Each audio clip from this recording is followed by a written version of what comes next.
Kata SPA. Assalamualaikum warahmatullahi wabarakatuh dan salam sejahtera. Bertemu lagi kita dalam siri podcast Suruhanjaya Perkhidmatan Awam, Apa Kata SPA.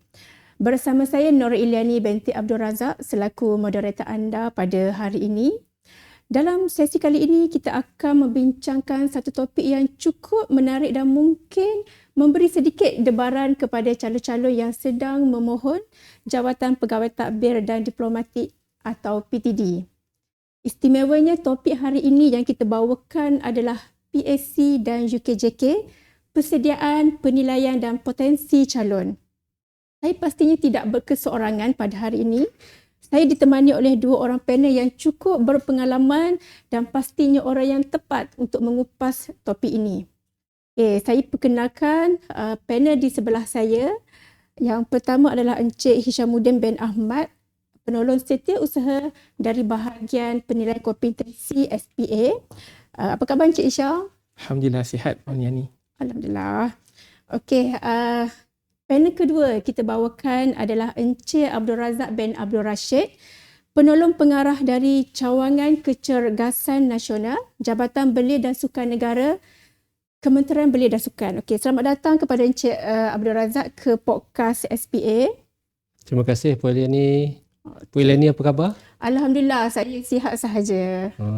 Okey, sebelum kita memulakan bicara kita pada hari ini, saya mewakili tim produksi Apa Kata SPA mengucapkan jutaan terima kasih kepada semua penonton di luar sana yang sentiasa memberikan sokongan yang tak putus kepada program SPA. Saya juga ingin mengajak calon-calon di luar sana untuk kongsikan program ini kepada saudara mara, rakan taulan atau boleh tekan share program ini supaya lebih ramai calon dapat mendengar perkongsian daripada panel-panel yang telah jemput. Sebelum kita merungkai dengan lebih mendalam topik ini, sekiranya penonton mempunyai sebarang pertanyaan atau perkara yang kurang jelas, boleh lontarkan di ruangan komen ya. Jadi juga kepada penonton-penonton yang masih belum follow Facebook dan TikTok SPA, sila tekan butang follow now untuk mendapatkan pelbagai informasi terkini.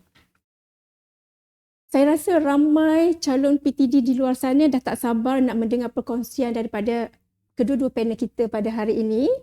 Baiklah, sebagai pemula bicara, saya ingin bertanyakan kepada Encik Hisham terlebih dahulu. Encik Hisham, apakah yang dimaksudkan dengan PAC dan mengapa penilaian ini menjadi salah satu fasa yang penting dalam proses pengambilan di SPA? Silakan Encik Hisham. Baik Puan Yani. Seperti tahun-tahun sebelum ini, tahun ini juga kita akan laksanakan Profession Assessment Center ataupun PAC bagi pengambilan jawatan pegawai tadbir dan diplomatik. Tentang soalan Puan Yani tadi, kenapa penting untuk kita laksanakan PAC? Di SPA kita ada beberapa tapisan, daripada tapisan awal sehinggalah calon itu pergi ke temuduga. Jadi Profession Assessment Center ini sebenarnya adalah sebagai sebahagian daripada inisiatif daripada SPA untuk kita menapis calon-calon yang berbakat untuk ditempatkan di jabatan-jabatan kerajaan di kementerian. Jadi PAC ini adalah satu mekanisme untuk kita mencongkel bakat-bakat terbaik di luar sana. Tidak kiralah calon-calon itu dalam kalangan calon lantikan terus yang baru tamat pengajian ijazah sarjana muda, maupun juga dari mereka yang dalam kalangan pegawai sedang berkhidmat daripada skim-skim lain. Kita terbuka untuk mereka memohon jawatan ini, dan PAC ini kita akan laksanakan selepas keputusan penilaian psikologi selesai, dan calon-calon yang melepasi penilaian psikologi ini kita sangat alu-alukan untuk datang seramai yang mungkin supaya kita benar-benar dapat mencungkil ataupun mendapatkan calon-calon yang berbakat, yang berwibawa untuk menjadi sebahagian daripada keluarga besar skim pegawai tadbir dan diplomatik. Puan Yani. Okey, Cik Syam, mungkin di dalam proses pengambilan kita kan, adakah semua jawatan perlu melalui PAC? Untuk PAC, tidak semua jawatan yang memerlukan pelaksanaan PAC. Ada beberapa skim jawatan, antaranya yang saya boleh sebutkan adalah PTD sendiri. Kita juga ada jawatan-jawatan lain bagi pengambilan pegawai SPRM, pegawai bomba dan juga pegawai pembangunan masyarakat. Cuma yang membezakannya adalah modul-modul ataupun aktiviti yang kita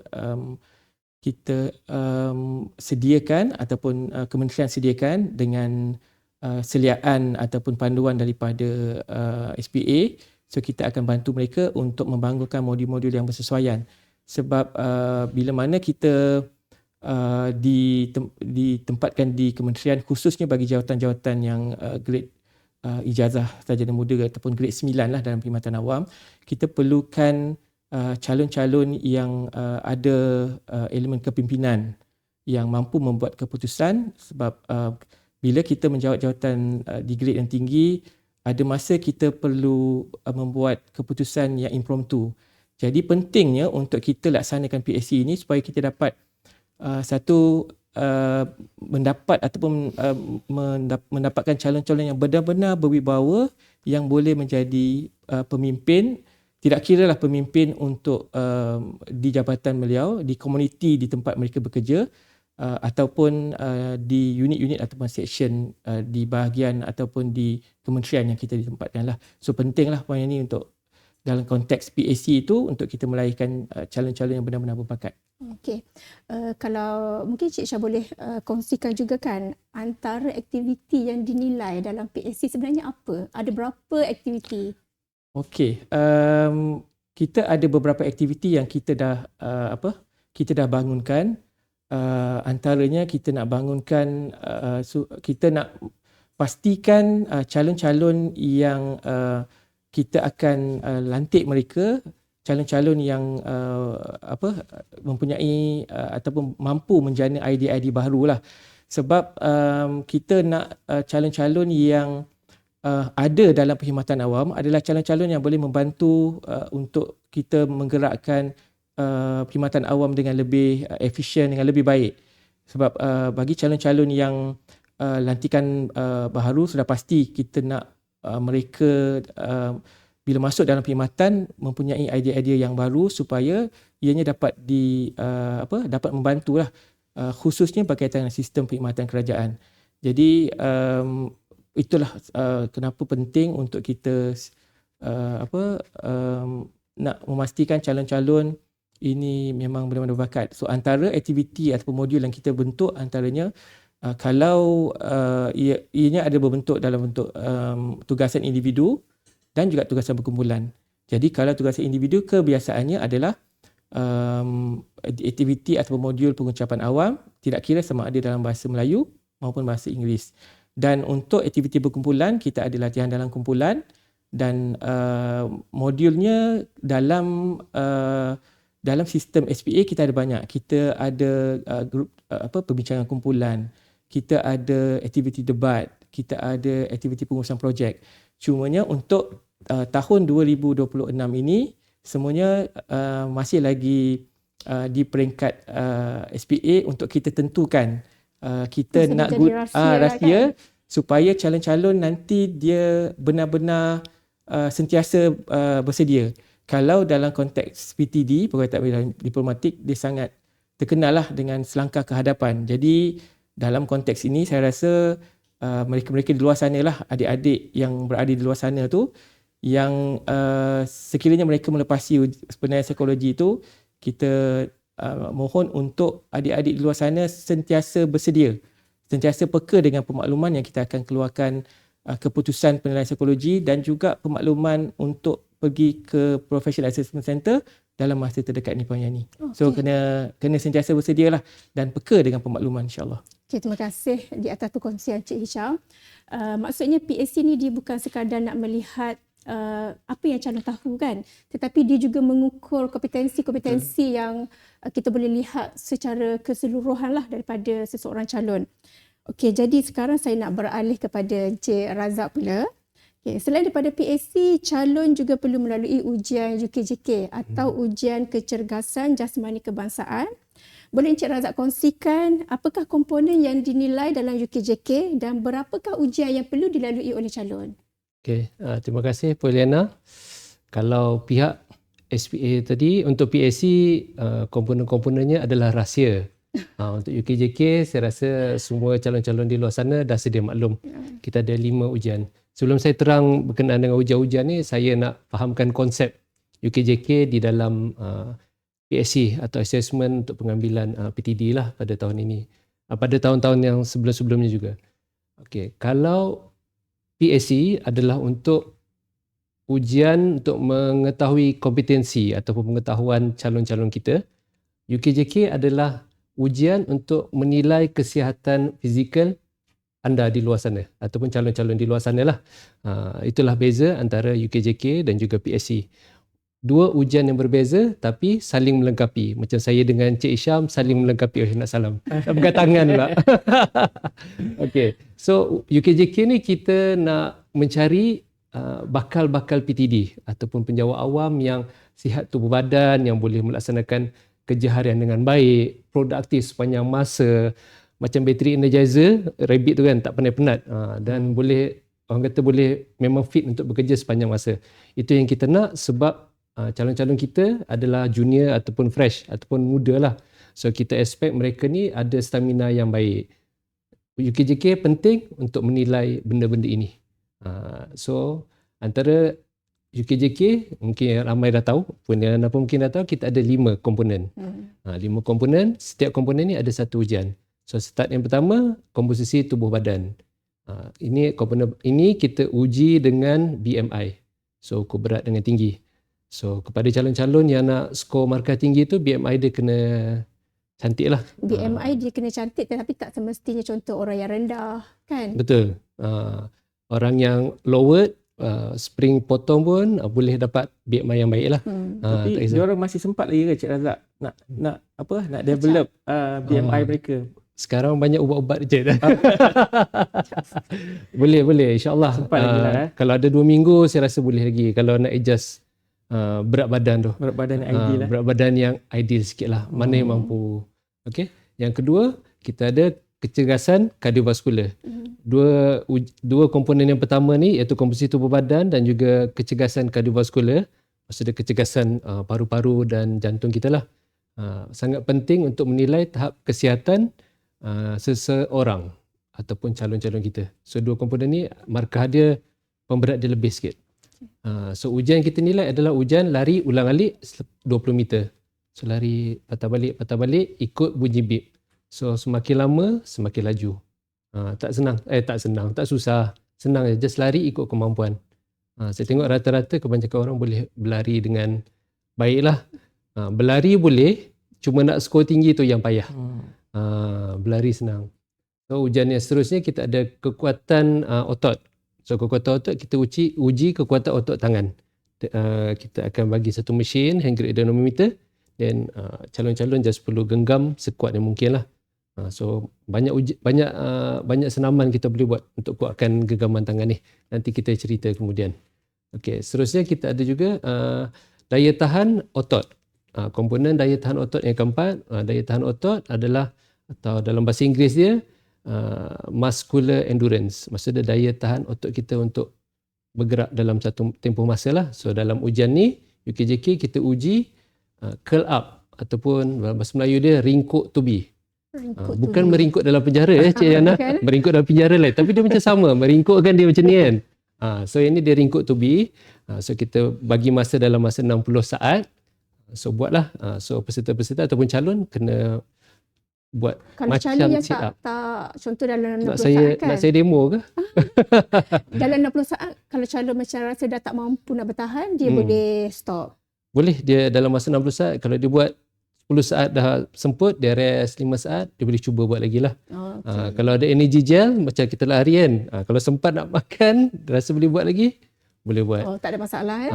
Cuma itulah nanti kita mungkin saya boleh kongsi kenapa saya tengok ada beberapa mistake lah yang calon-calon sebelum ni yang sepanjang kita buat UKJK ni ada yang strategi diorang salah ataupun teknik mereka salah, so diorang tak boleh score. So Cik Razan nak kongsi tips juga lah kan nanti.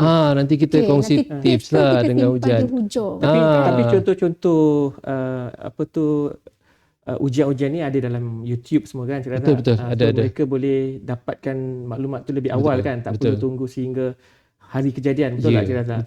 Betul. So kelebihan UKJK dah bukan rahsia macam PSC. Dan last sekali flexibility. Kelenturan. Sebab flexibility ni penting sebab muscle yang kuat adalah muscle yang fleksibel. So flexibility ni rasanya Puan Elena pernah dengar duduk dan jangkau.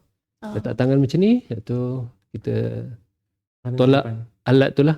Setiap aktiviti ni dia ada masa-masa yang ditetapkan ataupun tak kisah? Maksudnya limit masa. Limit masa tak ada. Limit masa untuk setiap aktiviti tak ada. Dia mengikut kemampuan calon. Betul. Lah. Lagi tinggi, lagi lama dia bertahan, lagi bagus. Contoh larian ulang-alik. So blip test ni kita lari 20 meter, ulang-alik. So kalau kemampuan saya tentu 1 minit 2 je. So 1 minit 2 je lah saya lari. Tengoklah berapa shuttle boleh. Macam Cik Isha mungkin dia fit, so dia boleh lari 7 minit. Lebih. Lebih. Sebab itulah Cik Syam berjaya menjadi pegawai BPD kan. So itulah 5 komponen yang ada dalam UKJK. Okey. So 5 komponen dalam UKJK ni dia mampu menunjukkan tahap kesihatan kan, kesediaan calon dari segi mental. Jadi mana-mana calon yang nak bertangguh-tangguh lagi, okey petang ni terus boleh buat larian. Betul. Lagi awal persediaan, lagi bagus. Betul. Cuma saya rasa masa saya 2019, saya duduki PSC UKJK, tak ada blip test ataupun ulang-alik Cik Razak. Kami masih 2.4. Ada lagi 2.4. Jadi bagusnya bila mana ada penambahbaikan daripada tiap-tiap sesi PSC UKJK ni, sebenarnya dia memberikan kelebihan kepada calon. Sebab masa saya dulu 2.4 km di pusat tu dia punya dia punya geografi ataupun dia punya bukit, struktur bumi tu berbeza. Betul. Ada yang naik bukit, ada yang mendatar. Jadi untuk calon-calon kali ni kita gunakan kemudahan dalam dewan kan. Jadi lebih banyak manfaat atau kelebihan kepada calon-calon sekarang. Dan adil kan kepada calon. Betul. Panas ke hujan ke salji ke, kita still boleh buat. Ya. Okay, alright. Okay, Cik Isham, saya nak kembalikan soalan kepada Cik Isham. Okay. Apabila kita bercakap tentang penilaian PSC, saya percaya ramai calon-calon tertanya kan, apa sebenarnya kriteria X factor yang panel nak cari kepada calon? Mungkin boleh Cik Isham kongsikan apakah elemen-elemen kompetensi utama? Macam tadi Cik Ishan dah sebut tentang aktiviti kan. So mungkin setiap aktiviti tu ada elemen kompetensi yang diukur. Mungkin ada perbezaannya. Okay, saya silakan Cik Ishan. Baik, seperti yang saya dah maklum di awal tadi, kita semasa PSC kita ada aktiviti ataupun modul dalam konteks PSC ni ada yang kita buat penilaian untuk mengukur kompetensi individu secara individu. Ada yang kita buat secara berkumpulan. Saya bagi satu contoh untuk aktiviti individu. Saya bagi contoh ni bukan yang sebenar yang kita nak buat, sebab itu kita masih rahsiakan lagi apa aktiviti yang kita nak buat. Cuma saya bagi contoh untuk pengucapan awam. Tidak kira lah pengucapan awam tu dalam bahasa Melayu ataupun bahasa Inggeris. Salah satu subkompetensi yang kita nak nilai adalah satu dari segi penguasaan bahasa calon-calon tu. Maksudnya kalau bahasa Melayu dia kena mahir ataupun menguasai bahasa Melayu dengan baik lah. Jadi dia tidak bolehlah menggunakan bahasa-bahasa zaman anak-anak muda zaman sekarang ni, yang bahasa-bahasa yang yang bahasa WeChat, bahasa WeChat betul. Kan? So nasihat saya adalah jangan gunakan bahasa-bahasa yang tidak biasa kita gunakan secara rasmi. So gunakan bahasa-bahasa yang rasmi yang kita, bahasa pengantar bahasa Melayu kita dengan betul. Jadi penguasaan bahasa tu, lepas tu bila kita nak memberi idea, nak menjana idea tu, perlulah idea-idea yang ada substance ataupun ada satu ketepatan fakta. Satu lagi kita punya idea tu adalah idea-idea sama ada idea tu boleh diterima, logik, dan juga idea-idea yang baru yang mungkin berdasarkan pembacaan dan berdasarkan pengalaman calon tu sendiri. Sebab calon-calon yang akan hadir, mereka ada dalam kalangan yang berkhidmat dalam kerajaan, ada yang mungkin bekerja di swasta, Cik Razak. Betul. Jadi kemungkinan besarlah saya rasa yang mana yang ada pengalaman di bekerja di swasta, saya rasa budaya kerja dia mungkin agak berbeza. Jadi idea-idea tu pun mungkin mereka boleh keluarkan idea-idea yang baru ataupun idea-idea yang ada di swasta tetapi tak ada di kerajaan. So kita nak mereka berkemampuan untuk menjana idea-idea baru supaya nanti bila dia dilantik ke dalam perkhidmatan awam, dia dapat bantu kerajaan untuk wujudkan mungkin perkhidmatan-perkhidmatan baru. Kan kita dah ada perkhidmatan yang sedia ada, mungkin perkhidmatan-perkhidmatan baru yang memberikan manfaat kepada rakyat di luar sana. Jadi perkara-perkara tu yang kita nak lihat. So expected macam Puan Yani sebut tadi, so kita nak idea-idea calon-calon yang mampu mengeluarkan idea-idea yang bernas, idea-idea baru dan idea yang memang yang relevan dengan keadaan sekarang. Itu sebagai contoh untuk aktiviti pengucapan awam, tak kira BM, bahasa Melayu atau bahasa Inggeris. Manakala kalau aktiviti berkumpulan, antara kompetensi yang kita nak nilai dan kita nak calon boleh tonjolkan, boleh keluarkan adalah antaranya adalah semangat berpasukan lah, kerja berpasukan. Walaupun seseorang itu bagus dari segi memberi pengucapan awam, so tak semestinya dia kalau dia mendominasi situasi dalam perbincangan tu, tak semestinya panel akan memilih calon-calon seperti inilah. Sebab kita akan lihat juga subkompetisi yang lain dari segi berhemah, memberi laluan kepada calon-calon lain untuk memberikan idea. Tidak hanya calon tersebut saja yang mendominasi. Jadi dalam penilaian panel penilai itu sebenarnya banyak aspek yang dinilai. Bukan sahaja calon mampu mendominasi suasana, tetapi berhemah dan beretika untuk memberi laluan kepada calon-calon lain. Jadi itu sebahagian yang saya boleh kongsikan lah. So banyak lagi subkompetensi yang kita akan nilai, namun cukup untuk saya kongsikan beberapa sahajalah di peringkat awal ni. Okay. Terima kasih Cik Isham. Jadi apa yang dapat disimpulkan di sini, calon tu dinilai berdasarkan bagaimana mereka menampilkan diri dan menunjukkan kompetensi mereka dalam setiap aktiviti yang dijalankan. Menjadi calon yang terbaik itu tidak semestinya yang paling banyak bercakap. Betul kan? Betul. Baiklah para penonton dan pendengar, kita akan berhenti rehat seketika. Jangan ke mana-mana, selepas ini kita akan kembali lagi dengan kupasan yang lebih mendalam. Teruskan bersama kami dalam Apa Kata SPA.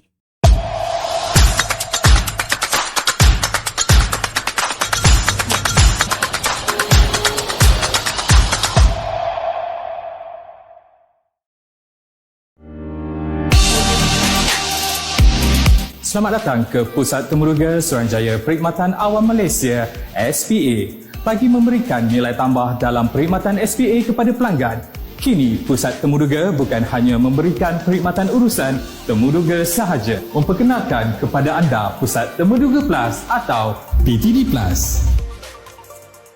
Kini, anda boleh membuat janji temu untuk berjumpa dengan pegawai SPA bagi urusan pendaftaran pekerjaan ke dalam perkhidmatan awam melalui sistem SPA 9. Semakkan status pendaftaran SPA 9, khidmat nasihat urusan pengambilan dan urusan pegawai dalam perkhidmatan. Di PTD Plus, anda juga boleh menggunakan kemudahan Wi-Fi dalam urusan berkaitan SPA seperti mendaftar SPA 9, menjawab ujian psikometrik dan temuduga secara maya. Buat janji temu anda sekarang. Kami sedia menanti kedatangan anda di PTD Plus.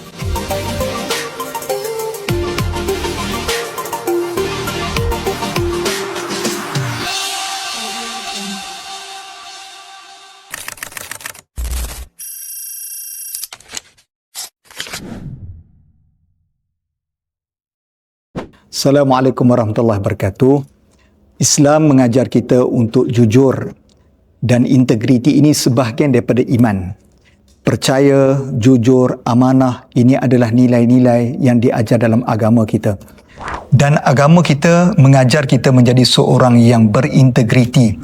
kerana ia berkait dengan pahala dan juga keberkatan. Kita kena yakin bahawa hidup kita ini bukan sekadar di dunia tetapi akan dihitung dan dinilai di akhirat. Kita mampu menipu di dunia ini tapi kita tak boleh menipu di akhirat nanti. Oleh itu, kita mesti bekerja, memohon pekerjaan dengan jujur dan berintegriti. Mudah-mudahan hidup kita akan berkat dan menjadi saham akhirat. #SPA Telus, #integriti itu berkat.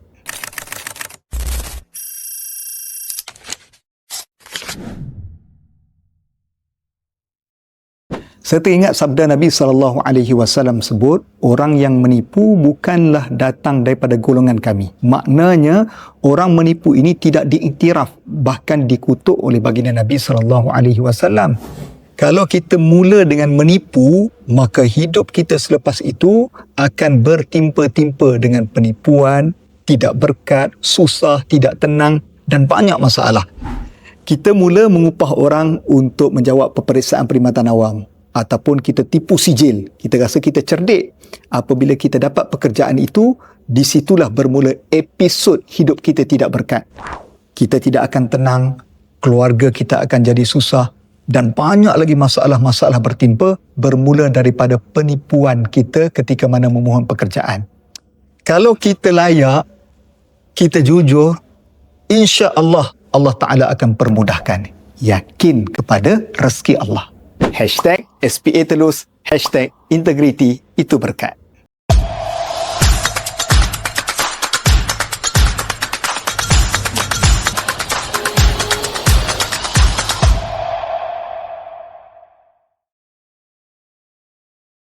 Kita kembali lagi dalam podcast Apa Kata SPA.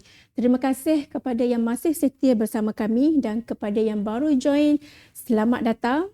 Topik yang kita bawakan hari ini adalah PSC dan UKJK, persediaan, penilaian dan potensi calon yang sememangnya topik yang sangat menarik dibincangkan. Saya ingin kembali kepada Cik Razak. Okay. Mungkin masih ramai calon di luar sana yang tidak mengetahui bahawa calon orang kurang upaya OKU juga mempunyai penilaian fizikal yang disesuaikan dengan keupayaan mereka. Betul. Cik Razak minta Cik Razak kongsikan apakah tujuan utama penilaian fizikal tersebut dan bagaimana ia membantu menilai kesesuaian calon dengan jawatan yang dimohon. Okey, baik Puan Yana. Pertama sekali kita kena faham bahawa KBS ataupun kita bersama SPA bangunkan ujian untuk calon orang kumpaya ni bukan untuk menghadkan peluang mereka untuk masuk ke dalam pejabat awam, tapi dia adalah sebaliknya. Kita buat UKK ni adalah untuk menilai keupayaan fungsi fizikal calon-calon OKU ini berdasarkan ketidakupayaan mereka, ketangkasan mereka untuk bergerak, kelajuan mereka untuk bergerak dari satu tempat ke satu tempat, fungsi pergerakan yang mereka lakukan setiap masa yang akan digunakan bila mereka masuk penjawat awam nanti. Kita bukan nak menghadkan atau melimitkan keupayaan atau peluang mereka, tapi sebenarnya ini adalah satu penilaian yang kita bangunkan secara inklusif dan juga khas untuk orang upaya supaya kita boleh dapat calon yang sesuai untuk jawatan. Contoh pegawai tadbir diplomatik lah. Itu adalah fungsi utama kenapa kita bangunkan UIKK.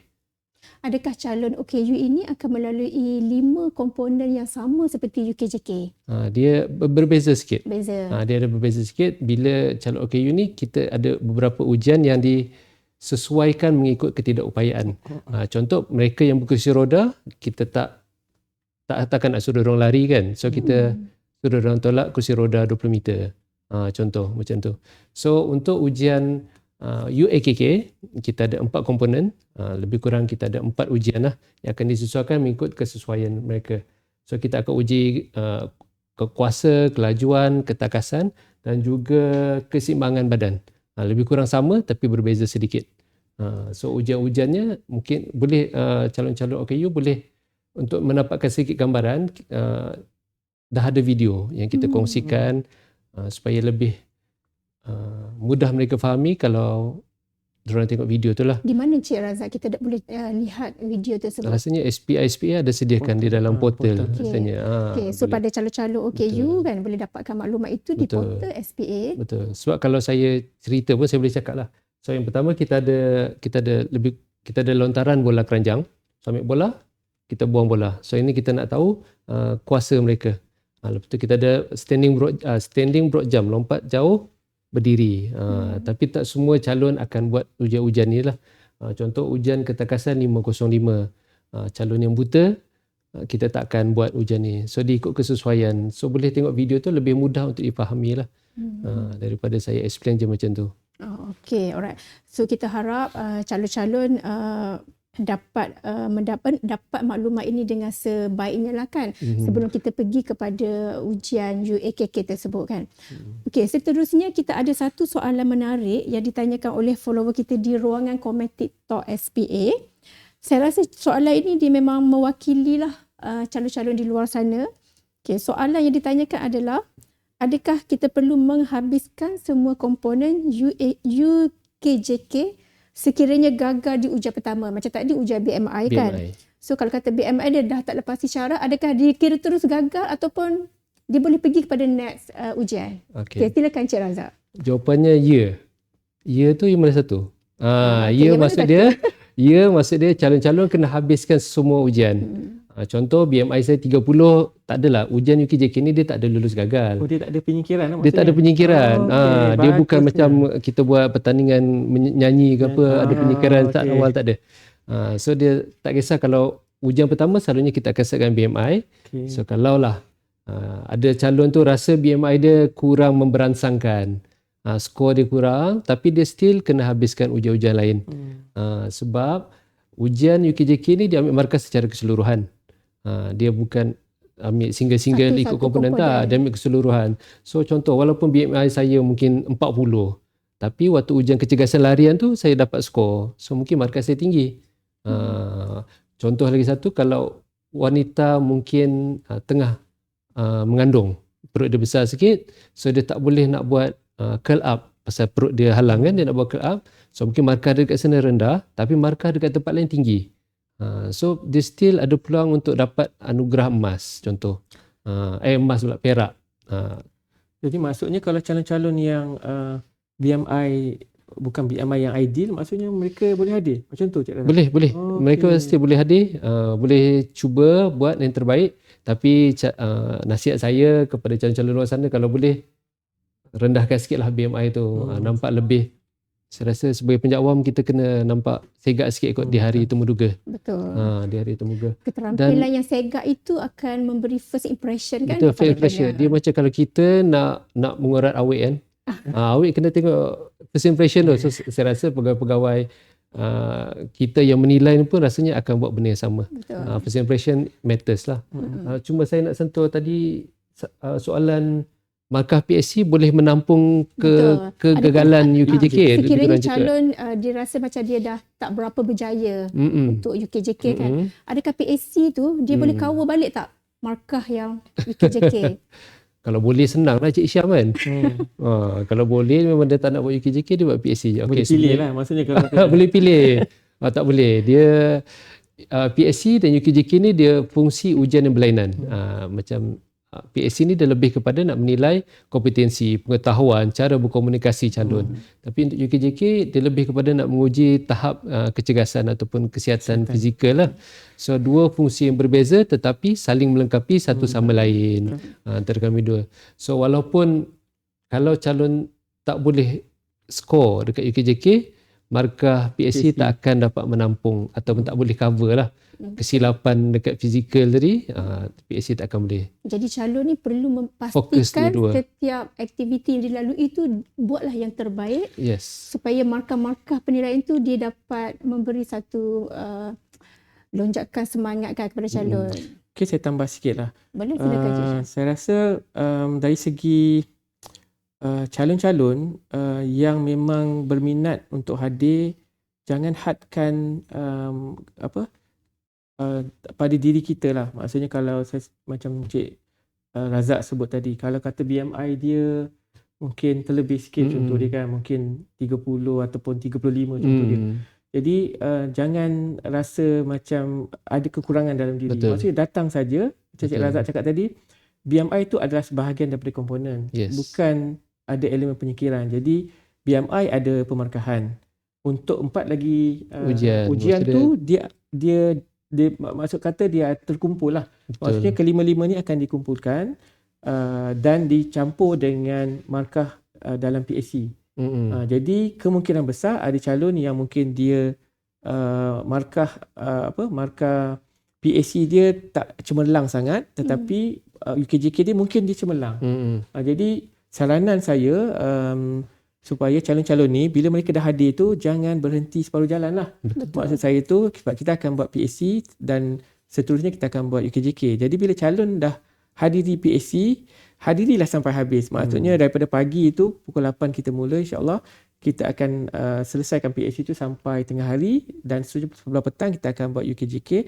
So saya mohon sangat-sangat kepada calon-calon bila dah hadir PSC itu jangan buat separuh jalan. So, jangan give up. Jangan give up, jangan bila rasa soalan tu susah dan sebagainya, sebab selagi keputusan tidak dikeluarkan lagi, calon-calon belum tahu lagi sebenarnya dia lulus ataupun tidak. Betul. Jadi pesanan saya, calon yang dah hadir tu dia dah komit untuk datang seharian tu. Jadi selesaikanlah, sebab kita tak tahu rezeki dia, mungkin rezeki mereka tahun ini kan. Contoh yang mana calon-calon yang dah hadir tahun lepas tapi tak berjaya, mana tahu tahun ni mereka berjaya. Jadi kelebihan pada mereka yang dah hadir di tahun-tahun sebelum ini, mereka dah tahu dah bagaimana proses tu berlangsung.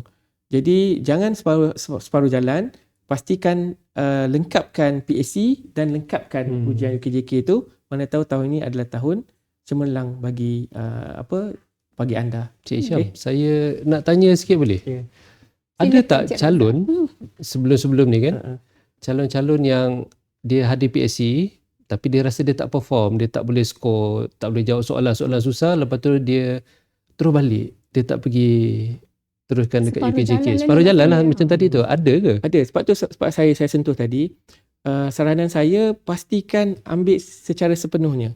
Sebab tahun lepas memang ada je calon-calon yang untuk aktiviti pertama dia duduk, tetapi bila aktiviti yang kedua PSC tu kita cari dia tak jumpa, dan apa yang kita jumpa adalah dia punya lanyard, nombor badan saja. Okey. Jadi kita mohon sangat-sangat kepada calon-calon teruskan, sebab memang ada yang tak teruskan sehingga sebelah petang, tapi saranan saya teruskan. Sebab kita tak tahu, mungkin kali ini rezeki kita untuk berjaya untuk ke peringkat seterusnya, insya-Allah. Sebenarnya calon ni yang dah berjaya dipanggil ke PSC itu mereka adalah antara yang terbaik kan, sebab bukan semua calon akan melepasi ujian psikometrik PSC itu. Jadi bila mereka ada peluang dipanggil ke PSC, ambillah peluang ini untuk belajar, untuk tambah baik kita punya segala kekurangan kan. Cik Syam, mungkin berdasarkan pengalaman mengendalikan PSC sebelum ni, saya percaya Cik Syam mungkin pernah berjumpa dengan pelbagai ragam lah calon, antaranya contoh yang tarik diri. Okey. Tapi kita nak tengok dari segi konteks lain, apa kebiasaan kesalahan yang selalu dilakukan oleh calon semasa aktiviti PSC itu yang menyebabkan markah mereka ni terjejas lah. Okay, mungkin Cik Syam boleh kongsikan. Okey, saya ambil satu contoh. Calon-calon ni kadang-kadang bila aktiviti berkumpulan tu mereka suka mengiyakan jawapan kawan-kawan lah. Kira nak selamat lah dia ni. nak selamat. Kadang-kadang dia duplicate jawapan calon-calon yang lain, dia tambah sikit je. Sebab tu saya cakap di awal tadi, kalau boleh bila kita dah memang nak hadir, dah komit untuk hadir pada ujian PSC ni, pastikan kita bersedia. Maksud bersedia tu adalah, pertama bersedia secara fizikal dan mental lah. Maksudnya bersedia lebih awal, kita buat pembacaan yang sewajarnya. Kita boleh kita kena sentiasa alert lah dengan apa situasi yang berlaku di luar sana dari segi domestiknya ataupun antarabangsa dan sebagainya, sebab itu sebahagian daripada persiapan awal lah. Jadi calon-calon yang hadir tu pastikan mereka dah dilengkapi dengan perkara-perkara ataupun berita-berita umum lah, maksudnya apa yang berlaku dalam masa terdekat yang berita-berita penting. Lepas tu dari segi apa yang berlaku, kadang-kadang bila aktiviti berlangsung, calon-calon yang mendominasi ataupun yang conquer keseluruhan pun tidak semestinya mereka akan berjaya sebenarnya. Sebab dalam borang penilaian kompetensi tu, kita ada elemen-elemen untuk kita menilai calon-calon yang mempunyai etika ataupun berhemah lah ketika aktiviti itu dijalankan. Jadi kita nak lihat calon-calon tidak mendominasi sepenuhnya lah. Maksudnya kalau kita mendominasi situasi itu, tak semestinya kita terpilih. Lepas tu biar kita berhemah, biar kita beri laluan kepada kawan-kawan kita yang lain. Sebab kalau aktiviti berkumpulan, kita akan ada beberapa orang rakan-rakan kita di dalam kumpulan tersebut. Jadi kalau kita yang mendominasi, memang betul kalau kita mendominasi, panel penilai akan perasan tentang keberadaan kita. Namun tak semestinya apa yang kita bahaskan, apa yang kita sampaikan tu tak semestinya ada substance ataupun ada fakta-fakta yang penting atau ada pun poin-poin yang penting. Kadang-kadang bila kita cuba mendominasi, poin-poin tu berulang. Apa yang kita dah sebut di awal, dia akan berulang pada pusingan yang kedua dan sebagainya. Jadi kalau boleh kita jangan mendominasi itu, kita hormat rakan-rakan kita yang lain, dan paling penting adalah kita bersedialah. Maksudnya bersedia dari segi fizikal, bersedia dari mental, fizikal untuk UKJK, mental untuk kita bersedia dalam PAC. Calon yang bercakap banyak tu tidak menggambarkan tidak dia adalah semestinya kan yang terbaik. Betul, ya. Okay, saya nak kembali kepada Encik Razak kan. Mungkin Encik Razak boleh ceritakan juga dari segi UKJK, kebiasaannya apa kesalahan yang calon lakukan. Contohnya macam ujian bangkit 2B kan. So mungkin ada teknik yang sesuai yang perlu dijalankan oleh calon yang menyebabkan mereka ni dia nak cari extra mark kan, markah extra, tapi disebabkan oleh kesalahan yang dilakukan tak dapat markah. Okey, mungkin Encik Razak boleh kongsikan? Ada sepanjang kita buat UKJK ni, memang kita nampak ada setengah-setengah calon tu dia mungkin kurang bersenam. So dia tahu teknik-teknik yang orang kata hack sikit lah. Nak bantu dia dapat skor lebih. Teknik dia salah ke? Strategi. Strategi dia tu tak berapa kena. Contoh, larian ulang-alik. Larian ulang-alik untuk UKJK ni kita guna blip test. Maksud dia ada bunyi blip lah. Blip, lari. Blip, baru dia boleh lari. Dia ikut blip. So bila makin lama makin laju lah blip tu. Tapi strategi yang betul sebenarnya bila bunyi blip, so dia lari ikut blip. Contoh kita start blip tu dia dengan pace. Kalau biasa siapa yang biasa berlari, dia ada pace. Pace 8 tu slow, pace 6 tu laju contoh. So dia start dengan pace 8. So blip lari slow dulu sampai ujung tunggu. Next blip lari laju. Macam tu. Dia lari slow-slow, makin lama dia makin laju. Setengah-setengah calon yang tak ada strategi, dia blip 100 meter. Lari macam ni, lari laju. Padahal dia ujian ni dia nak tahu kemampuan kardiovaskular kita, bukan kepantasan. So bila kita terlalu pump heart rate kita terlampau awal stage lagi kita dah heart rate kita dah sangat tinggi. So bila sampai stage yang tinggi-tinggi sikit, kaki kita akan cramp. Dia dah rasa berat. Dia tak lasting lama. Betul. Kita nak lasting lama, kita bukan nak cepat sampai. Itu salah satu strategi dia lah. Lagi satu apa lagi ya? Bangun tubi tadi. Kita tak mau bangun tubi. Bangun tubi dia kena duduk. Ringkut tubi ni dia, saya macam nak tunjuk je. Boleh. Dia tunjuk sikit. Okey. Dia separa je. So dia macam dia separa je dia. Tak perlu dia tak perlu 90 degree lah. Dia tak perlu 90 dia bangun degree. tegak lah. Tapi kebanyakan calon ni dia bukan lagi tak bangun. Bukan bangun tak cukup. Memang baring terus. Bahu je. Tak larat lah tu. Jadi bahu je, pakai bahu. Tak boleh lah. Dia tak ada kira lah. Kalau tak ada kira. Dia tak ada, tangan tu dia tak sampai. So kalau boleh dia kena naik sikit. Tak perlu pun naik. Kadang-kadang ada seorang dia rasa dia kuat. So dia naik tinggi sangat. Bila dia naik tinggi sangat, dia banyak guna tenaga. So dia lambat. Dia pasal 60 saat tu sekejap je. So baru-baru dia boleh buat 40 repetition, dia mungkin dapat buat 30 saja. Tak dapat bilangan yang sepatutnya dia capai. So tips saya untuk ujian curl up atau ringkut tubi ni, dia naik degree tu lebih kurang 30 darjah. 30 darjah 30 darjah. Dia naik sikit sahaja. Tak perlu naik banyak Tapi sangat. Biasanya penguji akan maklumkan ke dah sampai tahap tu? Betul. Kita lupa pula tadi, terus sambung kan. Untuk UKJK kita akan buat demonstrasi. Sebelum Untuk setiap setiap ujian kita aktiviti akan tu. demonstrasi, betul. Okey. So kita akan tunjukkan teknik yang betul atau teknik yang salah. Apa yang boleh buat, apa yang tak boleh buat. Cuma kadang-kadang calon ni dia banyak sangat fikir, so dia tak boleh nak fokus. Betul. So strategi tu dah ke laut. So saya bagi tahu awal lah tips-tips yang mungkin boleh membantu serba sedikit. Lagi satu, kalau BMI, kalau waktu nak timbang tu, nak rasa ringan kan, tarik nafas. Oh, okey. Cik, percaya. Adalah cuma tips saya lah untuk ringankan berat badan. Kalau rasa memang perlu sangat nak ringankan badan lah. Kalau perlu sangat nak ringankan badan untuk nak menimbang esok dia tu, cuba kurangkan minum air sikit. Dalam masa sehari sebelum tu kurang sikit minum air. Cuma jangan tak cukup tidur je lah. Kadang-kadang kan Cik Razak, ada calon ni dia takut nak makan tengah hari. Sebab dia rasa macam bila makan tu dia akan menjejaskan BMI dia. Bagaimana? Adakah ini satu kesalahan juga yang dilakukan sebelum dia menjalani ujian UKJK? Iaitu mitos. Iaitu memang mitos. Contohlah, kita makan nasi kandar. Berapa gram je yang kita makan nasi kandar yang penuh dengan kuah banjir, apa semua yang goreng kan. Contoh kita makan tengah hari, pukul 2 nak timbang. Tak adanya dia boleh jadi berat. Dia bukan terus boleh automatik jadi lemak, jadi tak. Dia ambil masa.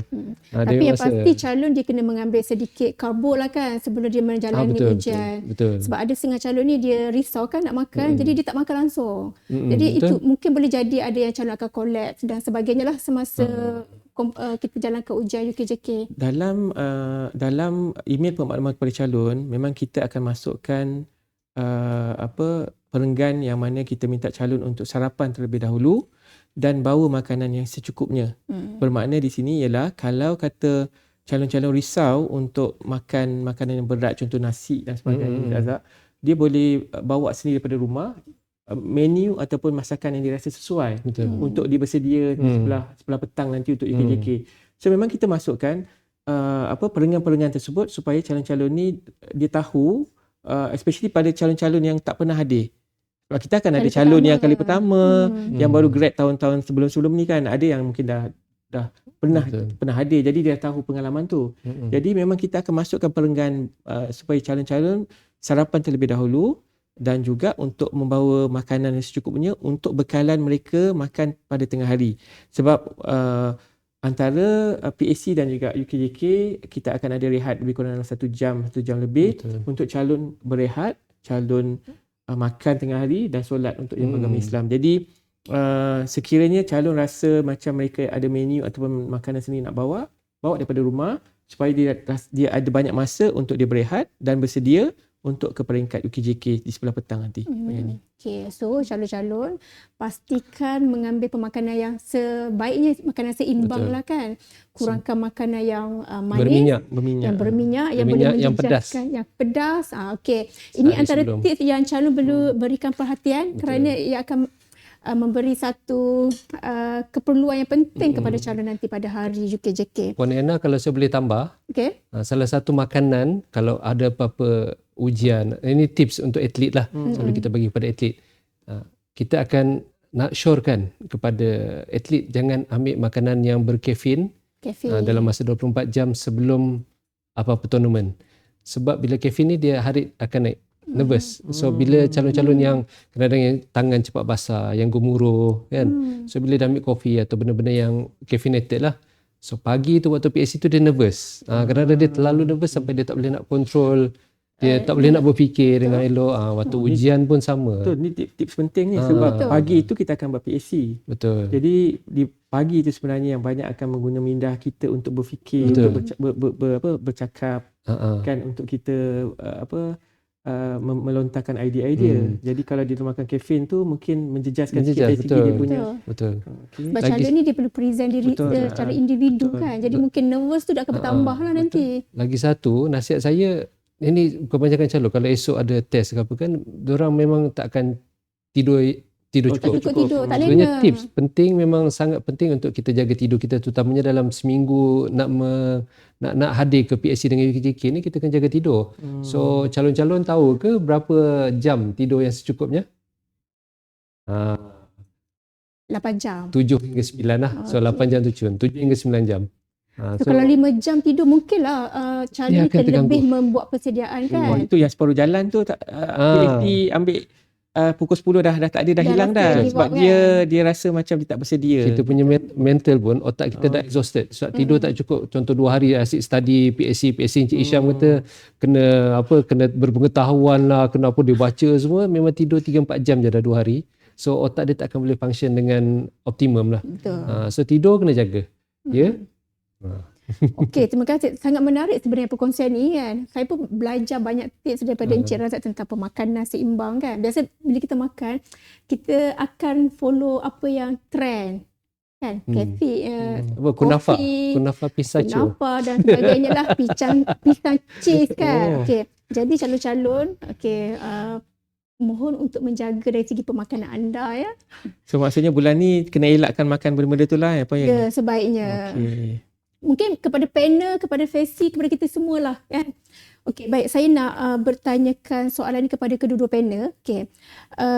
Bagaimana pula gabungan PSC dan UKJK ini kita nak mengenal pasti calon terbaik untuk kita lantik sebagai pejabat awam. Kita kata tadi kita dah lihat kompetensi dari segi elemen PSC kan dengan gabungan UKJK. So macam mana kita nak melihat dengan kedua-dua gabungan ini kita dapat mencari calon yang terbaik. Saya dulu Boleh. Okey. Pada saya waimah kita di mana sekalipun first impression ataupun keterampilan kita perlu jagalah. Okey, saya mengimbau dulu saat saya menduduki PSC lah pada tahun 2019. Memang calon-calon memang akan rasa gelisah, akan nervous dan sebagainya. Namun pada saya percayalah pertama kita kena bersedialah. Persediaan tu memandangkan calon-calon dah tahu lama dah sebab calon perlu lalui ujian penilaian psikologi dan kita dah buat pemakluman daripada dan calon-calon dah tahu dah daripada bulan Mei lagi dan PSC kita akan buat sekitar dalam masa terdekat ni. Jadi untuk tempoh sebulan tu sebenarnya calon-calon dah perlu bersedia dah. Maksudnya dari segi keterampilan dia, dari segi pengetahuan dan sebagainya. Jadi ketika kita nak hadir untuk PSC, ketika kita nak hadir untuk temuduga kalau sekiranya calon-calon ini berjaya, sebenarnya persediaan calon dah kena ada lah. Maksudnya di sini ialah calon ada lebih kurang sebulan atau sebulan lebih untuk bersedia. Sebab dia dah tahu dah iklan untuk PTD ni keluar. Jadi maksudnya dia dah kena memang bersedia. Bersedia dari segi fizikal dia untuk menghadapi UKJK, bersedia dari segi kompetensi yang kita akan nilai. Jadi penting dan pada hari untuk kita jalani PSC walaupun mungkin keterampilan tak ada skor pun tak ada pemakahan, tetapi pembawaan diri kita tu penting. Di mana-mana kita nak pergi, contoh kita nak bekerja, kita nak kita nak hadir untuk temuduga dan sebagainya, hadir ke PSC sekalipun, saya rasa persediaan tu memang sangat penting supaya kita benar-benar bersedia dan kita boleh expect lah apa yang akan berlaku semasa berlangsungnya PSC dan juga UKJK. Itu sikit daripada saya lah, Cik Razak. Mungkin Cik Razak boleh tambah sedikit. Okey, so kalau saya nak tambah, PSC ni kita menguji aspek atau kita cari calon yang ada dari segi aspek kepimpinan, kompetensi dia, pengetahuan dia dan juga cara berkomunikasi. Manakala UKJK pula kita uji aspek kecergasan, fizikal dan juga daya tahan dia melaksanakan tugas. So bila dua-dua ni bergabung, dia tak meletup lah. Tapi bila gabung dua-dua ni kita akan dapat seorang ataupun penjawat awam yang bukan sahaja berpengetahuan, bijak, boleh berkomunikasi dengan baik, tapi juga kita juga boleh mendapat seorang penjawat awam yang boleh melaksanakan tugas harian dengan jangka masa yang panjang dan juga boleh mengekalkan momentum, fokus kepada menyelesaikan sesuatu tugasan tu dengan lebih baik. So bila kita gabung dua-dua ni kita dapat orang kata seorang pegawai tadbir diplomatik yang lebih holistik lah, yang lebih lebih sempurna. Mungkin saya boleh ringkaskan kan. Kita boleh ibaratkan UKJK ni mengukur ketahanan dan kesiapsiagaan fizikal calon. Yeah. Manakala PAC mengukur tentang penilaian, personality dia, keupayaan calon dan potensi calon kan. Jadi apabila kedua-dua ini digabungkan, dia macam hampir nak meletup lah. Tetapi dia akan menjadi melengkapi untuk kita nak mencari calon yang terbaik, yang lebih kompetent lah. Betul. Kan? Okey, baik. Sekarang kita nak beralih kepada soalan kedua di TikTok. Okey, soalan ini saya nak tujukan kepada Cik Isha. Okay. Boleh? Okey. Follow ini bertanya, bagaimana pula penilaian terhadap calon yang introvert semasa PAC nanti? Kebiasaannya dalam sesi aktiviti berkumpulan, mesti ada calon yang dominan dan conquer dalam sesi perbincangan tersebut. Okey, untuk soalan ini Cik Isham sila ulas. Okey, saya percaya setiap dari kita, setiap calon ada kriteria atau personality tersendirilah. Kalau yang paling dekat lah diri saya sendirilah. Saya asal dulu bukan orang yang extrovert. Kita pun dalam kalangan introvert. Namun bila kita dah bekerja, kita dah ada pengalaman dan sebagainya, pengalaman kita bekerja, pengalaman kita bergaul dengan rakan-rakan kita, itu secara tak langsung dia membentuk kepribadian kita, keterampilan kita, personality kita dan sebagainya. Untuk calon-calon yang introvert sebenarnya bukan bermaksud PTD bukan pekerjaan yang sesuai kepada, tidak semestinya. Yang penting calon kalau kata dia introvert, yang penting dia mempunyai ilmu pengetahuan yang baik, dia bijak dan dia ada ciri-ciri kepimpinan tu yang penting juga, sebab menjadi seorang pemimpin tu bukannya mudah. Macam saya sebut di awal, ada masa kita nak buat keputusan, kita boleh berbincang dulu, Cik Razak. Kita boleh bermesyuarat untuk dapatkan satu keputusan yang terbaik. Namun ada masa-masa kritikal yang kita perlu untuk buat keputusan secara cepat ataupun pantas, kan, agile, kan. Sebab sekarang ni spektrum perkhidmatan awam ni tak macam dulu. Sebab kita cepat, pantas, kita robust. Betul. Kita kena durable, maksudnya bekerja dalam tempoh masa yang panjang. Kadang-kadang ada perkhidmatan-perkhidmatan lain, contohnya macam perkhidmatan kesihatan, keselamatan. Kadang-kadang mereka mempunyai rehat yang sangat pendek. Betul. Jadi perkara-perkara itulah sebenarnya yang kita nakkan calon-calon. Berbalik tadi macam introvert tu, kemungkinan besar walaupun dia introvert tetapi dia jenis orang yang apa orang cakap yang boleh berani ke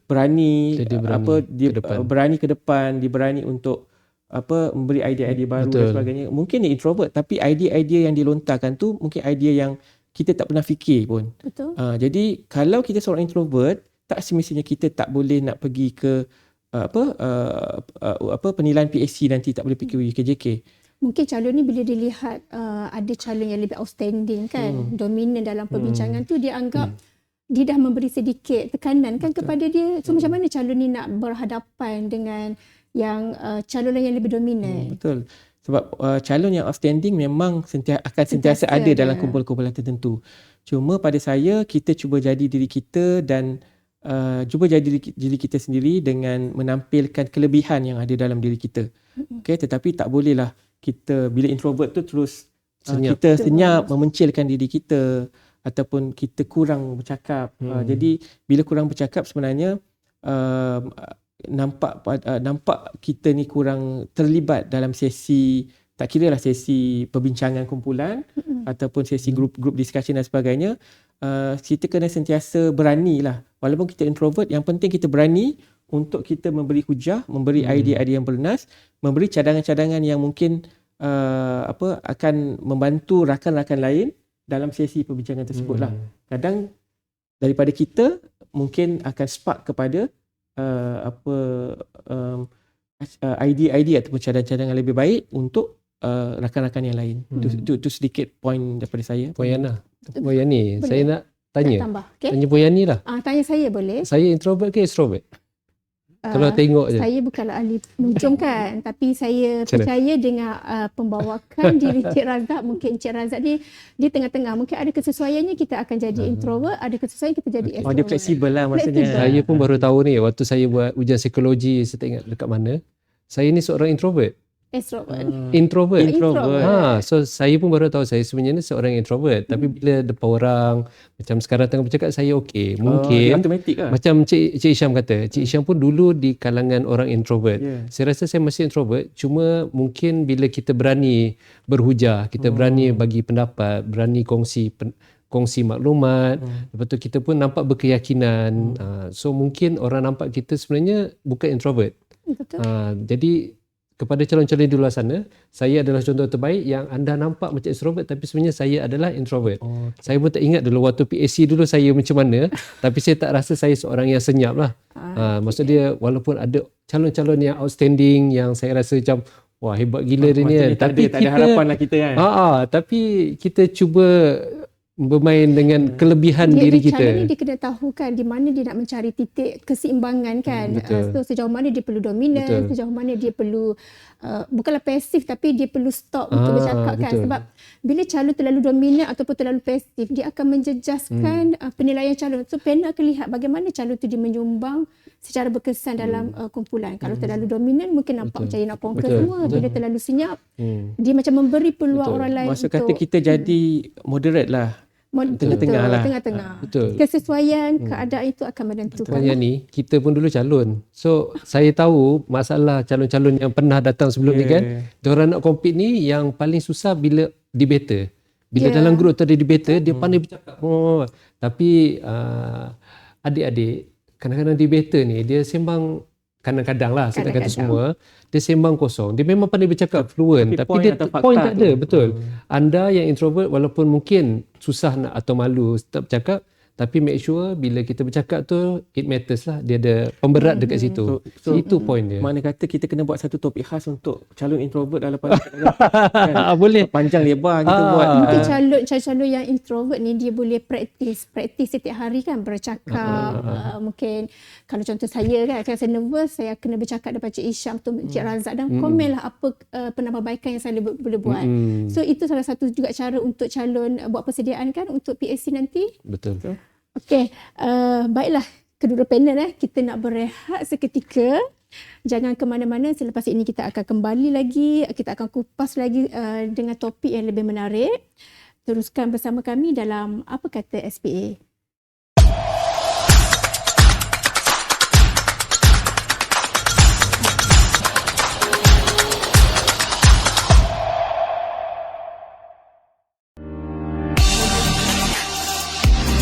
Selamat datang ke Pusat Temuruga Suruhanjaya Perkhidmatan Awam Malaysia SPA. Bagi memberikan nilai tambah dalam perkhidmatan SPA kepada pelanggan, kini Pusat Temuruga bukan hanya memberikan perkhidmatan urusan temuruga sahaja, memperkenalkan kepada anda Pusat Temuruga Plus atau PTD Plus. Kini, anda boleh membuat janji temu untuk berjumpa dengan pegawai SPA bagi urusan pendaftaran pekerjaan di dalam perkhidmatan awam melalui sistem SPA 9. Semakkan status pendaftaran SPA 9, khidmat nasihat urusan pengambilan dan urusan pegawai dalam perkhidmatan.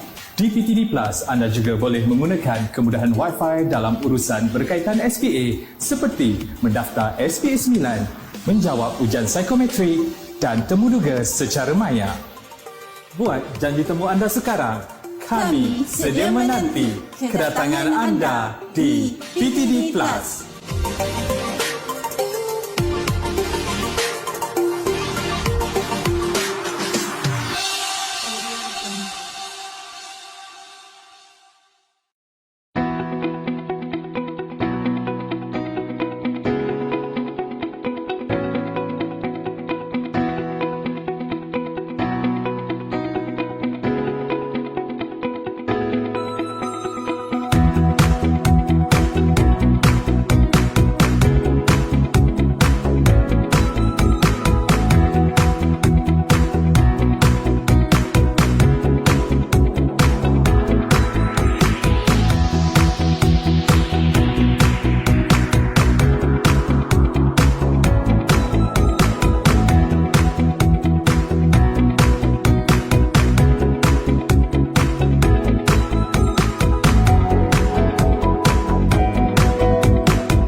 kita kembali lagi dalam Apa Kata SPA kepada terima kasih kepada semua penonton yang masih setia bersama kami. Okey, nampaknya perbincangan kita semakin hangat, semakin menarik. Kan? Okey, kita nak teruskan dengan soalan kepada Cik Razak. Sebenarnya SPA ni pun sentiasa juga menerima pertanyaan kan. Ada calon ni dia ditanya macam ni.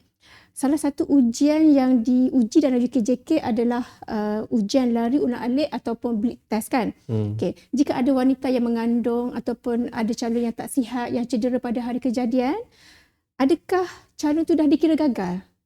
Sebab perkara ini berlaku di luar kawalan mereka kan. So situasi-situasi tertentu ni boleh jadi berlaku pada hari kejadian. Okay, silakan Cik Razak. Okay, terima kasih Puan ni. Kita memang ada beberapa situasi lah di mana calon-calon ni datang kadang disebabkan oleh benda-benda yang tak boleh diduga, kadang aksiden motor, kaki cedera sikit.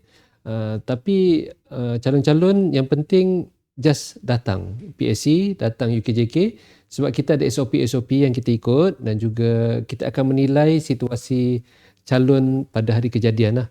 Jika kalau contoh diorang pernah kena injury, sports injury, contoh ACL atau PCL, mungkin baru kena minggu lepas. So bagi tahu urus tunjukkan report kata ACL PCL, then kita boleh sesuaikan ujian yang sesuai untuk calon-calon tersebut lah. Okay, saya macam beberapa kali kita buat ujian UKJK, memang masalah yang utama kalau yang cedera ACL PCL semua ni tak ada masalah, tapi yang mengandung. So untuk yang mengandung boleh buat ujian, tak ada masalah. Selagi belum beranak, sebelum terbersalin, still boleh buat ujian. Cuma dia ada beberapa limitasi kepada calon tersebut lah. Contoh bila perut dah besar sikit, so bila nak buat curl up tu dia mengganggu. So ujian tu mungkin dia tak dapat skor. Tapi tak apa, dia still boleh buat ujian lain. Genggaman tangan ada, flexibility ada. Tapi BMI dia pun mungkin akan terganggu lah pasal dah ada tambah 4 kilo dekat perut kan. Kita ambil actual pada hari kejadian. Betul. So mungkin dia markah dia tak berapa tinggi sangat. Tapi mungkin dia tak gagal. Pasal UKJK dia tak ada lulus gagal. So kita hanya ada anugerah lah untuk menilai. Lagi satu iaitu mengandung yang baru habis bersalin, baru lepas bersalin. Pun boleh datang UKJK juga sebenarnya. Tapi bergantung kepada jenis macam mana dia deliver baby dia lah. Kalau untuk bersalin biasa, doktor kata lebih kurang 4 minggu hingga ke 6 minggu selepas bersalin, maksudnya habis pantang 40 hari, dah boleh buat ujian-ujian tersebut lah. Dengan syarat tak ada apa-apa komplikasi kepada di kawasan yang tersebut lah. Untuk yang operate pula, untuk cesarean section, buat C-section tu 8 hingga 12 minggu adalah tempoh yang doktor kata untuk luka tu pulih di luar dan juga bahagian dalam. So selepas 12 minggu, maksudnya berapa? 4 bulan. 4 bulan selepas bersalin atau 3 bulan dah boleh buat UKJK. Tak ada masalah. Dan poin lupa. Kita ada untuk ibu-ibu mengandung ataupun yang tak berapa boleh berlari, contoh ACL, kaki tempang apa kan, kita ada optional ujian pilihan lain lah. Kita ada berjalan 6 minit untuk ibu mengandung. So mereka tak perlu berlari lah. Dia jalan sama dia ulang alik. So kita bagi 6 minit, dia jalan lah selaju yang boleh. Jarak yang sama lah dengan bleed test. Dia 20 meter. Setiap 20 meter dia ulang alik. So penguji akan kira berapa meter dia gerak dalam masa 6 minit tu. So still boleh buat walaupun anda mengandung. Tapi calon dia kena maklumkan kepada penguji keadaan mereka ketika itulah kan. Semasa pendaftaran dia perlu maklumkan. Betul. Tapi make sure betul-betul mengandung lah. Jangan dia mengandungi lemak. Itu tak boleh. So diharapkan pertanyaan ini kan terjawab lah kan. Bolehlah sedikit sebanyak mengurangkan kerisauan calon tentang keadaan mereka kan. Okay, saya nak kembali kepada Cik Isham. Mungkin Cik Isham mempunyai pengalaman lah yang pernah dilalui selama ni yang boleh dikongsikan dengan calon agar dia menjadi satu panduan untuk menduduki PSC dan UKJK nanti kan. Kalau calon yang hadir PSC dalam masa terdekat ni, mesti saya percaya mereka nak tahu jawapan dia. Apakah persediaan yang wajar dilakukan oleh calon? Ini antara tips yang kita rasa macam calon memang nak tahulah kita kemuncak kepada perbincangan kita hari ini. Okey, di awal tadi saya dah sentuh antara aktiviti-aktiviti yang biasanya kita laksanakan. Macam tahun lepas kita buat kita ada aktiviti individu, pengucapan awam, bahasa Melayu dan bahasa Inggeris, dan kita ada juga latihan dalam kumpulan. So aktiviti-aktiviti ni memang kita kebiasaannya kita akan laksanakan pada setiap sesi PSC PTD. Jadi calon-calon, tak kira lah calon kali pertama ataupun calon yang berulang, dari segi aktiviti tu kemungkinan besar kita akan laksanakan dari segi modul yang sama, tetapi mungkin dari segi soalan, dari segi penilaian setiap calon tu mungkin ada perbezaan. Jadi bila mana kita dah bagi tahu apa aktiviti-aktiviti yang kita nak buat, apa kompetisi yang kita nak buat penilaian tu. So calon-calon dah boleh bermula dari sekarang.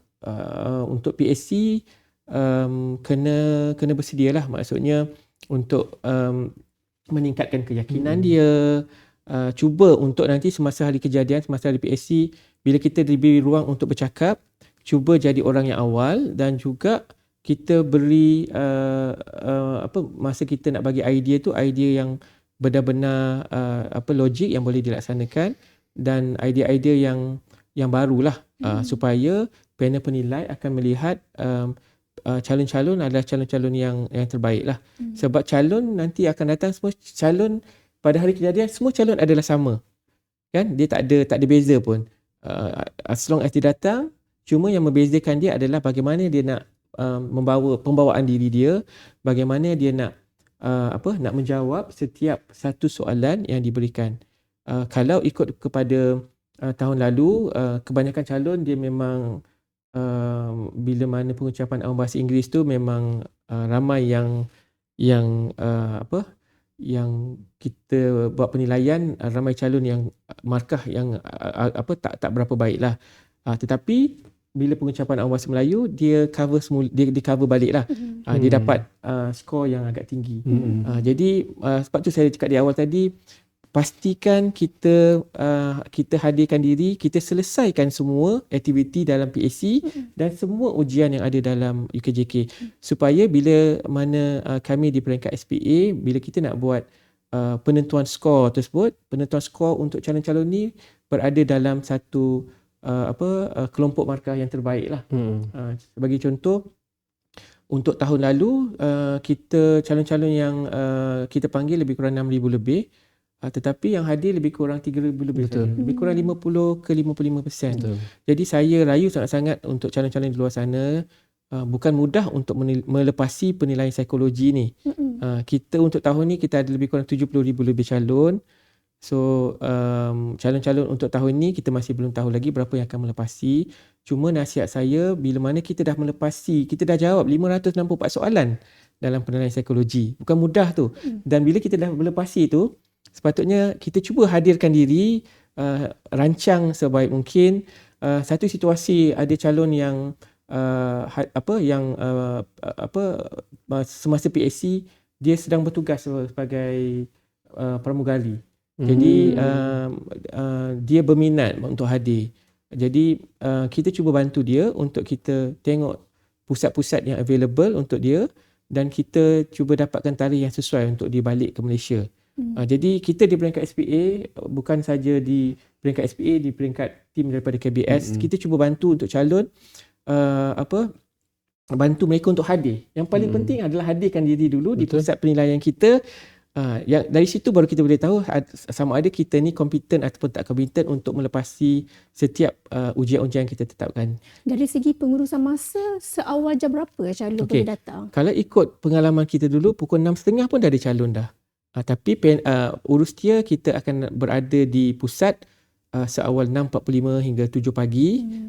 Dah memang ada dah. Selalu bila kita sampai memang calon dah ada dah. Sebab keterujaan calon tu sebenarnya, sebab dia ada calon yang memang teruja, ada calon yang dia ada peluang tapi dia tak nak datang. Betul. Jadi pada saya dia sangat rugi. Sangat rugi sebab dia dah duduki lebih kurang 3 jam untuk ujian penilaian psikologi, tetapi dia tak menghadirkan diri. Itu memang satu kerugian lah, berbanding calon-calon yang memang nak hadir pada PSC tapi dia tak melepasi penilaian psikologi. Jadi gunakanlah peluang yang ada ini untuk kita hadir pada PSC, ramaikan calon-calon yang hadir supaya kemungkinan kita salah seorang calon yang akan melepasi PAC lah panjang ni. Okay, Encik Razak pula kan. Bagaimana persediaan yang wajar dilakukan oleh calon, maksudnya nak melalui ujian fizikal ni yang paling ideal, persediaan bagaimana? Memadai ke calon ni start jogging seminggu sebelum penilaian ataupun daripada sekarang dah perlu start? Okey. Menarik soalan tu. Dia sama macam minggu depan kita nak SPM, minggu ni baru nak belajar. Balas minit lah, memang corner terakhir lah. Sebenarnya seminggu, kalau jujur lah saya nak jawab, seminggu tu tak cukup untuk nak increasekan stamina kita. Kalau 2 minggu tu mungkin boleh. Tapi daripada tak buat apa-apa, so better kita start doing something lah. So saya nak sentuh 2 perkara lah. Satu dari segi mungkin senaman, mungkin sikit lah dari segi fizikal dan juga pemakanan. Mungkin nak boleh bantu mereka-mereka yang contoh BMI dia nak target 23 tapi sekarang BMI dia 26. So ada lagi macam mana sikit tips yang mungkin dalam masa 2 minggu diorang boleh buat. Mungkin boleh dapat achieve target tu lah. Okay, so untuk ujian first yang paling penting adalah stamina. Untuk UKJK, adik-adik yang paling penting adalah stamina anda. Maksudnya ujian kardiovaskular tu penting. So lepas ni, start hari ni petang ni ambil pakai kasut sukan, pergi lari dekat luar sana. Saya pula rasa teruja tadi. Pergi lari sikit dekat luar sana. Kita start dengan mungkin ada lagi dalam 2-3 minggu. So cukup dah tu. Kalau boleh setiap kita ada 7 hari seminggu. So buat 3 hari lari, rest sehari, lari lagi 3 hari. Lari ikut kemampuan. Start mungkin 1-2 km dulu. Lari slow, jog. Lepas tu lepas hari keempat boleh tambah lagi 3.5-4 km. Kalau dia nak terus 10 kilo boleh ke? 10 km? Boleh kalau dia rasa dia mampu. Make sure kalau dia dah berlari satu tempat tu balik naik Grab lah. Jangan lari lepas tu tak boleh balik, dah pengsan dah. Make sure still boleh balik. Tapi berlari benda paling senang. Just perlu ada masa, spend lah 30 minit. Dalam rumah pun boleh buat kan? Tak best. Kena Dia kena cuci mata sambil shopping. Bukan tengok perempuan. Maksudnya tengok shopping kedai apa semua kan. Maksudnya kalau kita pergi ke shopping komplek pun boleh lah. 10,000 langkah boleh. Okey. 10 itu kira 10 sangat, tak boleh berlari, boleh jalan. Untuk pengetahuan Cik Syam, 10,000 langkah bersama dengan 7 km. Okey. So dia ambil masa lebih kurang sejam lebih lah. So kalau kita 10,000 langkah dalam shopping mall, dapat 7 km still membakar lemak juga. Itu benda yang paling penting lah saya rasa untuk kekalkan stamina. Cuma make sure bila anda berlatih untuk UKJK, make sure ada progress. Itu paling penting. Jangan hari ni lagi 3 minggu nak pergi PAC, so hari ni dia start lari 2 km. Nanti lagi 3 minggu pun dia lari tapi still 2 km. So dia tak ada progress dekat sana. So make sure anda buat ada progress. Sama ada tambah jarak ataupun tambah tempoh. Start paling kurang 30 minit berlari. Itu minimum. Jangan buat 5 minit. Itu bukan berlari nama dia. Itu berlari nak pergi kedai je. So 30 minit, naikkan sikit 40, 50, sejam. Slow jog pun tak apa. Tapi still make sure ada progress. So untuk kuatkan tangan, kita ada ujian genggaman tangan. So boleh buat apa-apa ujian yang menggenggam. Kalau ada alat yang ada alat yang macam V tu. Kita boleh beli macam hand grip tu. Boleh pakai tu untuk ujian. Untuk kuatkan tangan lah. Tak pun kalau sekarang kita dah washing machine. Kalau dulu tak basuh baju hand wash, waktu perah tu mak suruh perah kan. Waktu pulah-pulah tu itu sebenarnya kuatkan genggaman tangan juga. Kalau ada bola tenis, bola pickleball tak boleh lah, dia keras sikit. Bola ni genggam bola pickleball pun boleh. Lagi satu, flexibility. Masalah orang Malaysia kita tak ada buat flexibility. Cik Syam pun sama kan? Betul. Flexibility maksudnya buat regangan. Kita ikut guideline, ujian regangan kita kena buat setiap hari. Maksudnya malam-malam waktu tengok TV tu buatlah stretching sikit. Boleh search dekat YouTube, ada hip mobility exercise. Boleh buat. Dia buat ujian-ujian simple macam luruskan kaki macam ni sambil tengok TV, lepas tu letak kaki sebelah macam ni. Just kena buat flexibility lah sebab hip kita ni kadang-kadang terlalu stiff bila umur meningkat. Macam saya umur dah 50. macam baru macam 20-an kan. So flexibility kena buat setiap hari. Dan saya rasa dari segi pemakanan lagi satu. Kita ada ujian curl up. Untuk curl up nak kuatkan muscle ni, kita kena buat benda-benda yang bertempoh, macam mana nak kata, maksudnya ambil yang ada masa, contoh plank 1 minit, plank 30 saat, sambil tengok Netflix, pergi buat plank, tengok 30 saat, okay, rest, buat lagi 30 saat, rest, buat setiap hari kalau boleh. Memang muscle perut kena buat setiap hari, tak pun bangun pagi sebelum keluar dari katil, buatlah sit up sikit. Kita pun boleh buat juga kan Cik Isyam? Pasal kita tak ada ujian. Kalau kita calon, mungkin kita buat. Lagi satu tips untuk mereka mengurangkan berat badan secara, tak adalah cepat, tapi orang kata di selekor terakhir lah kan. Pertama, anda kena cut sugar 100%. Itu yang paling senang lah kot. Itu paling senang. Paling senang ke paling susah Nampak tu? macam senang tapi Nampak senang, susah. Tarik semua potong. Allah. Jangan tu. Pasal ni dah dekat. Tak apa, nanti lepas PSC, hentam, bedal lah balik semua. So, cut sugar. Lagi satu, still kena makan ikut masa. Paling penting cut sugar. And kalau boleh jangan makan processed food. Dalam masa 3 minggu, 2 minggu. Burger, nugget, fries saya tak pastilah. Itu yang sedap tu tak? Betul. Bergedil. Makan real food. Ayam goreng pun tak apa, yang penting dia real food. Dan yang paling penting memang sugar. Bila anda cut sugar, saya rasa dia akan bantu kurangkan dalam 1 kilo 2 juga dalam masa 2, kalau exercise 1 kilo 2 confirm boleh turun dalam masa 2 minggu. Balik ni kita So kita boleh cut cuba sugar juga jugalah. Esok kita start Tak payah. cut sugar. So sini kita boleh katakan keseimbangan fizikal dan mental tu dia akan membantu seseorang calon membuat persediaan yang bagus kan. Okay, soalan penutup lah, soalan terakhir daripada saya. Mungkin Encik Isyam dan juga Encik Razak boleh buat satu pesanan lah ataupun kata-kata semangat kepada calon yang bakal menduduki ujian PSC dan UKJK pada masa yang akan datang. Silakan Encik Isyam dulu. Saya bab pesanan ni saya suka gunakan akronim. Tahun lepas saya gunakan 4B. Okay, tahun ni saya gunakan PhD. Okay, tahu tak PhD tu apa Cik Razak? Tak tahu. Saya tahu PhD je lah. Kan, okay. Perasaan hasad dengki. Kan. Okay. Yang ini pertama P tu adalah peka dengan pemakluman. Peka dengan pemakluman tu maksudnya pastikan kita tahu bila pemakluman keputusan ujian penilaian psikologi nanti dan sentiasa semak email pemakluman untuk kita hadir kepada hari PSC. Okay, sebab ada calon-calon yang dah habis PSC baru dia maklum kat kita, saya terlepas. Boleh tak saya nak hadir di PSC pada tarikh sekian-sekian? Jawapannya tidak boleh yang ni sebab kita ada tempoh masa yang kita dah beri lebih kurang berapa hari. So sebab tu kita minta untuk peka dengan pemakluman berkaitan dengan keputusan penilaian psikologi mereka, sama ada mereka melepasi ataupun tidak. Kedua, berkaitan dengan panggilan, email panggilan untuk hadir ke PSC, pastikan kita tahu kita berada di pusat yang mana. Okay, kita akan buka pusat di seluruh Malaysia, termasuk Sabah, Sarawak, daripada timur, utara, selatan, tengah. Kita akan buka semua pusat. Jadi pastikan kita semak email kita, semak dalam junk mail dan sebagainya. Kalau tak dapat email, boleh semak dalam portal SPA, dalam media sosial kita, dalam Facebook pun kita ada link dan sebagainya. Kita ada WhatsApp channel. Bagi mereka yang belum join WhatsApp channel SPA, boleh join supaya kita dapat maklumat yang lebih pantas. Okay, itu P. Yang pertama P. H tu adalah hadapi dengan tenang.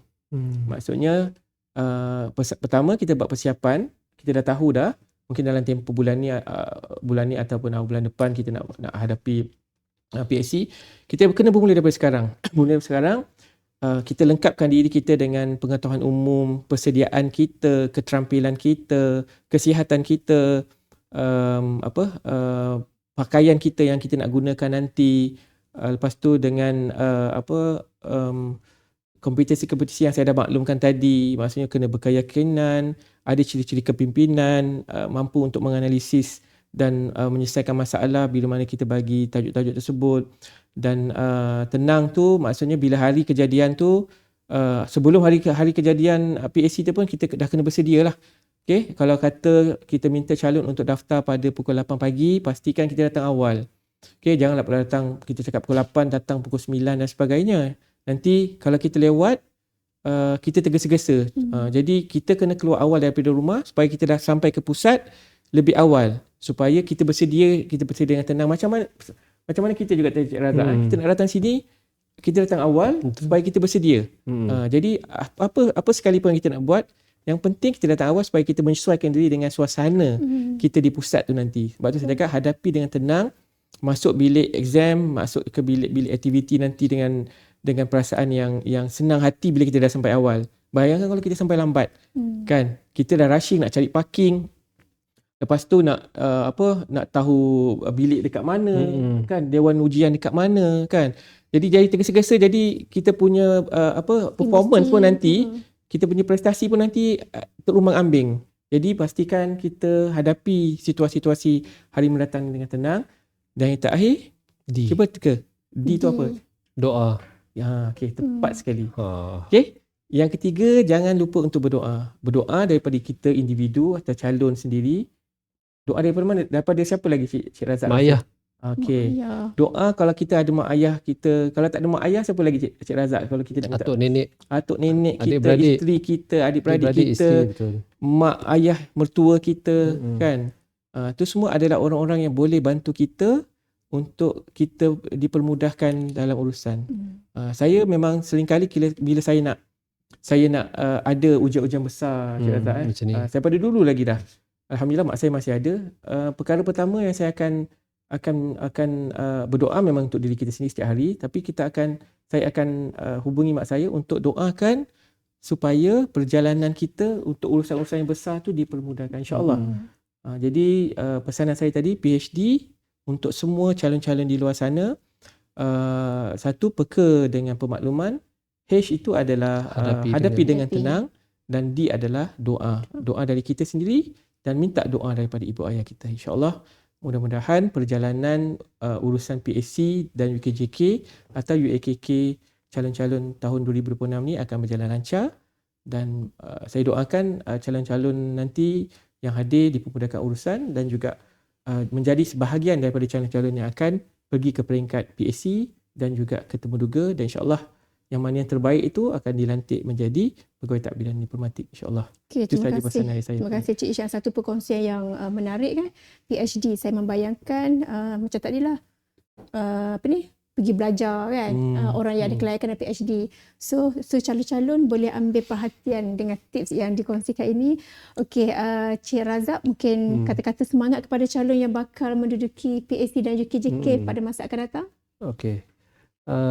So kepada calon-calon di luar sana lah, saya hanya nak berpesan, saya mungkin tak ada PhD. akronim PhD macam Cik Isyam. So saya just bagi apa yang saya rasa penting untuk adik-adik di luar sana, dan saya ingin berpesan kepada calon-calon supaya melihat PSC dan UKJK ni bukan sebagai satu halangan ataupun obstacle untuk maju ke hadapan, tetapi lihat ini adalah satu platform untuk menguji atau membuktikan keupayaan atau potensi diri anda yang sebenar untuk mendapat kerja sebagai seorang pegawai tadbir diplomatik.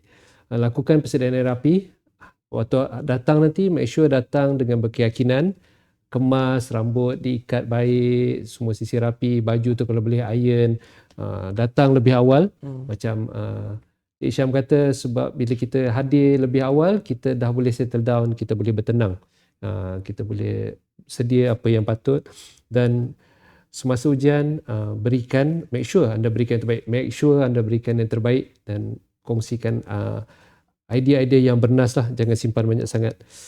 Lagi satu saya nak sentuh, jangan terlalu fokus kepada calon-calon yang outstanding. Just fokus kepada diri anda. Anda tak boleh ubah benda yang di luar kawal kita. Contoh, ada seorang ni dia debater nasional kebangsaan. So kita tak boleh ubah dia. Dia dah memang sememangnya hebat. Semula jadi macam tu. So apa yang anda boleh ubah adalah diri anda sendiri. So serlahkan kebolehan atau kekuatan diri anda tu. Itu yang paling penting. Tak perlu sibuk-sibuk nak fokus kepada orang lain. Fokus kepada diri anda sahaja. Dan yang paling penting, kekalkan integriti, disiplin anda, dan juga semangat untuk berkhidmat atau nak menjadi seorang pegawai tadbir diplomatik pada satu hari nanti. So kata-kata terakhir daripada saya, kecergasan membentuk keupayaan, kompetensi membentuk kecemerlangan, dan integriti membentuk seorang penjawat awam yang berwibawa. Itu saja kot daripada saya. Semoga adalah calon-calon di luar sana yang mungkin satu hari nanti kita akan jadi klik lah atau rakan sejawat satu kementerian ke, satu hari nanti kalau jumpa semasa PSC, jumpa Encik Isham ke, jumpa saya ke waktu PSC atau UKJK ni, tegur-tegur lah. Okey, itu saja daripada saya. Okay. Menarik sangat perkongsian ni kan. Macam tak cukup masa. Tapi kita dah di akhir rancangan. Alhamdulillah, begitulah perkongsian yang sangat komprehensif. Kita bermula daripada fasa persediaan, kriteria penilaian sehinggalah bagaimana potensi anda sebagai calon dicungkil melalui PSC dan UKJK. Jutaan terima kasih diucapkan kepada Encik Abdul Razak dari Jabatan Belia dan Sukan dan Negara, Encik Hisham daripada SPA kerana sudi meluangkan masa berkongsi ilmu yang sangat berharga pada hari ini. Kepada para calon di luar sana, buatlah persediaan sebaiknya, jaga kesihatan, jaga pemakanan dan pamerkan potensi terbaik anda. Terima kasih kerana sedia mendengar apa kata SPA. Jangan lupa ikuti kami di semua platform media sosial rasmi SPA untuk info terkini kejayaan anda. Saya Nur Iliani binti Abdul Razak mengundur diri. Sekian, wabillahi taufiq wa hidayah. Wassalamualaikum warahmatullahi wabarakatuh dan kita jumpa lagi.